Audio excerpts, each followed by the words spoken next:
We'll guide you through how to record audio on a Samsung phone. If you find this useful, then please consider subscribing and liking the video.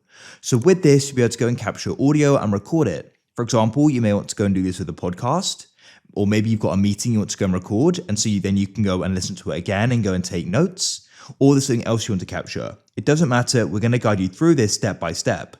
So make sure there's full guide and you're going to know what to do. So what we need to do is go and swipe up on our device like so to go and open up the app pages.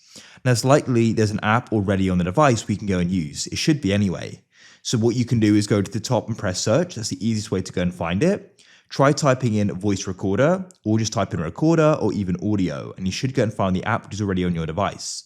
If you can't find anything, go and open up the Play Store or App Store, and you can then go and type in voice recorder, audio recorder, or sound recorder on there, and you should go and find one.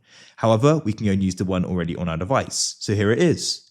So now it's pretty obvious to go and start using it. What you need to do is go and press the recording button, and then we're now going to be recording, as you can see. So what you can then do is go and press the stop button in the bottom right when you're ready, or you can pause it like this, and it will go and say about saving it. You can, or you can just go and play it back first, but I do want to save it, so I'll press that again. Give this a name and give it a category, and you can press save like this. Now you can go and tap on it to go and open it up. You've got some different options at the bottom and it'll play back. If you need to edit it, you can press the edit button in the top right and you can go and trim it to your liking.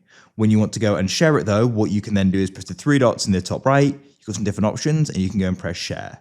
Then you can go and see where you can share it. If you found this useful, then consider subscribing and liking the video.